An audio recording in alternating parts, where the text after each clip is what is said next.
Hello everyone, welcome back for the today's session. We already started with the new course, that is electrical and electronics measurement. So in this course we started with the module number 1. So we started with the module 1, that is the measurement of resistance, inductance and capacitance. So in this module we started with the topic measurement of resistance. In previous session, we discussed about the Wheatstone bridge method. So in that method, we considered all the four arms to be in balance condition. Okay, so the arm AB, arm BC, and arm CD and arm AD, we consider what they are equal to each other. Okay, now suppose if one of the arm is having more resistance, so what will happen to our bridge circuit? So will it be in balanced condition or in unbalanced condition? Obviously, it will be in unbalanced condition due to increase in the resistance of any one of the arm. So here, what we did, we increased the resistance of unknown resistance, that is represented by R, by adding an additional resistance, that is delta R. So now entire bridge circuit will be in unbalanced condition. So before that, first we need to understand what is sensitivity of Wheatstone bridge. So sensitivity of Wheatstone bridge is nothing but it is defined as what? It is deflection of the galvanometer per unit fractional change in the value of unknown resistance. So as I told, so in this sensitivity of a bridge, what we are going to do, we are going to change the unknown resistance by adding additional resistance, that is delta R. So due to that, what will happen, the unknown resistance value is getting changed. So that is nothing but, so due to this change in unknown resistance, what will happen, the galvanometer will show some deflection. Is it clear? So due to fraction change of what? Unknown resistance. So fractional change of unknown resistance, it is mainly due to what? Addition of this delta R to the unknown resistance of our bridge circuit. So due to this addition of delta R to the unknown resistance, so now galvanometer will show some deflection over there. Okay, so that deflection of the galvanometer is nothing but sensitivity of Wheatstone bridge. Is it clear? So now let us represent this sensitivity of Wheatstone bridge with some formula. Okay, so SB represent what? Sensitivity of the Wheatstone, where theta is nothing but deflection which is occurring in our galvanometer due to this change in resistance. So change in resistance is nothing but delta R, which is added to what? Our unknown resistance which is represented by R. So delta R divided by R. So this is the fractional change of the unknown resistance. Due to this, the deflection is occurring in the galvanometer. So this is the galvanometer sensitivity of Wheatstone bridge represented by this.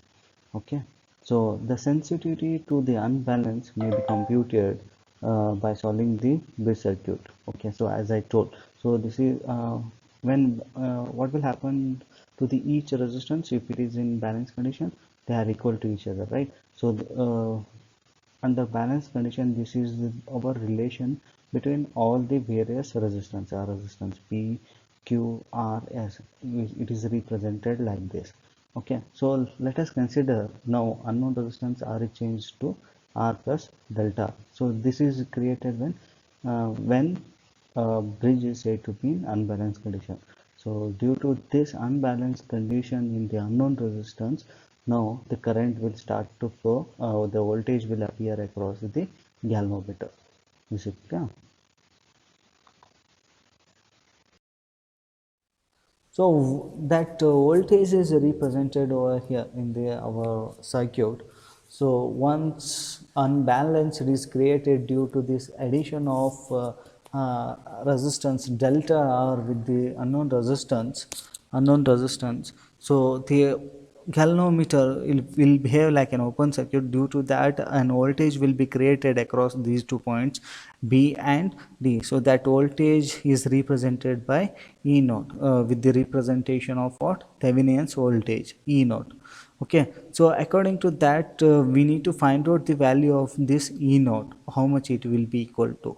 So for that, first we need to find out the voltage drop across the arms AB and the voltage drop across the arm AD respectively. So first we'll start with the voltage drop across the arm AD. So the voltage across arm AB will be equal to what? The flow of current through this particular resistance. So according to our Ohm's law, so Ohm's law states what? The voltage V will be equal to what? It is a product of current and resistance value. So here the flow of current through this resistance is what? I1, and its respective resistance value is represented by what? P. So the product of this current I1 into resistance P will give the voltage across the arm AB. So that is nothing but I1 into P, which is equal to. So now let us represent in terms of voltage value now. So the applied voltage is what? E. So I1 will be equal to what? E, this I1.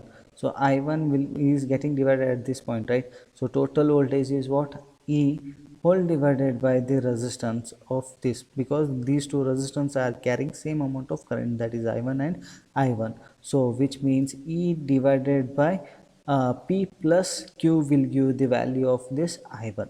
So according to our Ohm's law, current I is equal to what? V divided by resistance, right? So here the total voltage is nothing but E divided by the resistance. Both the resistance will get added up because of same amount of current is flowing through both the resistor, that is P1 plus Q. So which is written over here, E divided by P plus Q into P. So rearranging the terms, we are going to get the voltage across the arm A and B. Now similarly, let us find the voltage drop across the arm A and D. So what is the flow of current through this particular arm? That is I2, and the given resistance is R plus delta R. So if I multiply the current with the resistor value, I am going to get what? The voltage drop across the arm AD. So that is represented over here. So I2 into R plus delta R. Now similarly, as we calculated the value of current in terms of voltage, so now let us find out the value of current I2 in terms of voltage. So I2 is getting divided at this point. So I2 will be equal to what? Total voltage E divided by these two arms resistance, because both the arms are carrying same amount of current, that is I2 and I2. So according to that, what will happen? E divided by R plus delta R plus S. So that will give the value of I2. So which we are going to represent in our equation like this: E divided by R plus delta R plus S in the place of what? I2.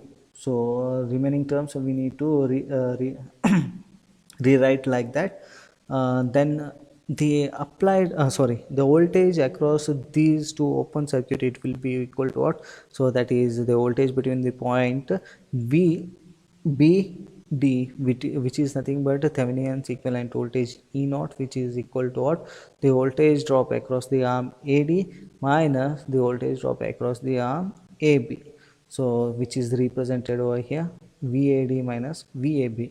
So from these two equations, we are going to write these two equations in this equation. Okay, so which let us take E as common. So in both the voltages we are having a E common factor, right? So let us take E as common over here. So E, I have taken E. Then what is the remaining value in the VAD? So that is R plus delta R divided by R plus delta R plus S. So which is rewritten over here, minus the value of VAB. So the value of VAB is nothing but P divided by P plus Q. So P divided by P plus Q. Now so simplify it further. Okay, so as we know, in case of balance condition, so P divided by Q is equal to R divided by S. So that can also be written in the terms of P by P plus Q is equal to R divided by R plus S. So instead of writing P divided by P plus Q, I am going to represent it by what? R divided by R plus S. So instead of this value, I am going to represent by R plus R divided by R plus S. Now simplify it further. So do the cross multiplication. So r plus delta r will be multiplied with this r plus s, then r will be multiplied with this entire term r plus delta r plus, yes, now after simplification, so r is multiplied with this r, so r into r square, then delta r into r, that is r into delta r, then r into s, that is r into s, then delta r into s is equal to s into delta r, minus, so r is multiplied with this entire term, so that will become equal to what, r into r square plus delta r into r plus s into r, or r into s, which is written over here, whole divided by this denominator term. So r plus delta r plus s into r plus s. Okay, now simplify it further. Now we'll simplify it further now. So what will happen, the open circuit, sorry, Thevenin's voltage E naught, which is also can be represented by ET. So ET is nothing but E naught only.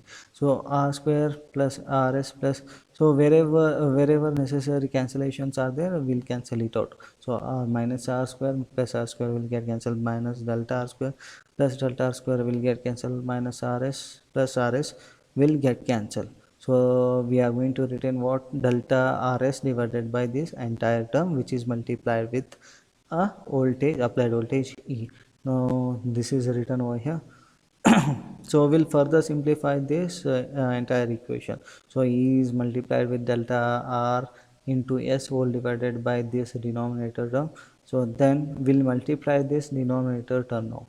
So R is multiplied with R, so that is R square, then R is multiplied with the delta R, so that is delta R, delta R into R, delta R in R square plus R is multiplied with S, so R into S, then S is multiplied with the respective values. So this is what we are going to get the denominator term. So after doing the further simplification, what we are going to get, R square plus, there are 2rs, right? So 2rs plus delta R is taken common, rs plus s square.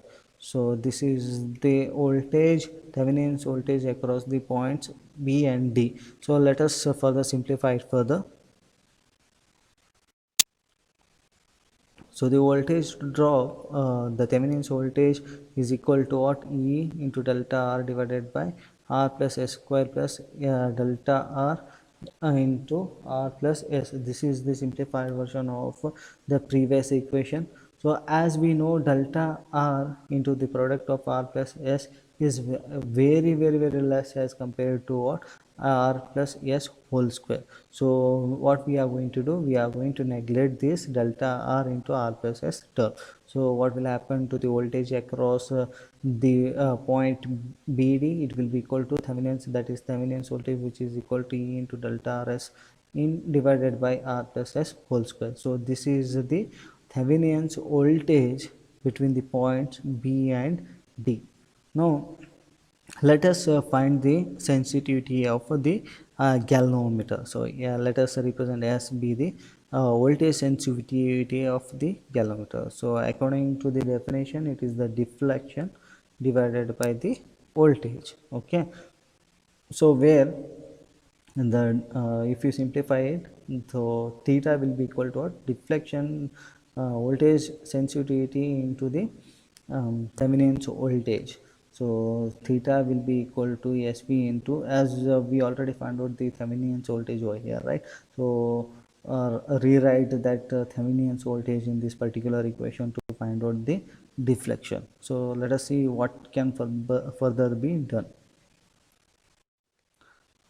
Okay, so once we substituted the value of Thevenin's voltage, next what we need to find, the sensitivity of bridge. So sensitivity, as we know, sensitivity of a bridge SB is equal to what, theta divided by delta R by R. So as we know, theta is given by what, SB into E into delta rs divided by r plus s square. So instead of delta, I am going to represent it by this entire equation whole divided by delta r by r. This is what I written over here. So according to that, delta R into S, delta R will get cancelled with each other. So what I'm going to retain is the sensitivity of a bridge will be equal to what? The voltage sensitivity of galvanometer into the applied voltage resistance value into standard divided by R plus S whole square. Now rearranging the terms of this equation number 5, what we are going to get. So let us see. So the bridge sensitivity is equal to what? Now let us simplify it further. R plus S square, that is A square plus B square plus 2AB, right? So we are going to use the T equation for this particular denominator value. So voltage sensitivity SV into E into RS divided by A square, that is nothing but R square, plus 2AB, that is nothing but 2 into R into S, plus S square. This is the simplified version for the sensitivity of bridge. Now dividing the entire equation by R, yes. So divide entire equation by what? R, yes. So if I divide this entire numerator term by RS, so these two RS will get cancelled. Then R square divided by RS. So one R will get cancelled. So what I'm going to retain? R divided by S plus 2 into RS is there, right? So whole divided by RS means this RS will get cancelled. What I'm going to return? Only 2 plus S square divided by R into S, right? So 1S will get cancelled. So S divided by R I'm going to retain. As we know, P by Q is equal to what? R by S. So R by S, instead of R by S, I'm going to represent it by P by Q. Okay, and S by R, I'm going to represent it by reciprocal of that. So that is nothing but Q by P. So SV into E divided by P by Q plus 2 plus Q by P. So let us see further what can be done. The next next thing is what? The sensitivity of a bridge becomes maximum when all the ratios are equal to each other. So let us assume P by Q, which is equal to R by S, which is equal to 1. So wherever P by Q is there, we are going to represent it by equal to 1. So we are going to find out the maximum sensitivity of bridge. Okay, so SB divided by SB into E. Here P by Q was there, right? So I'm going to represent it by 1. Then similar Q by 1, I'm going to represent its value by 1. So if you simplify it further, the sensitivity of bridge will be equal to voltage sensitivity of galvanometer into applied voltage divided by 4. So this is the bridge sensitivity of the Wheatstone bridge. Hope everything is clear. So if you have any doubt regarding any calculation part, derivation part, so please feel free to ask.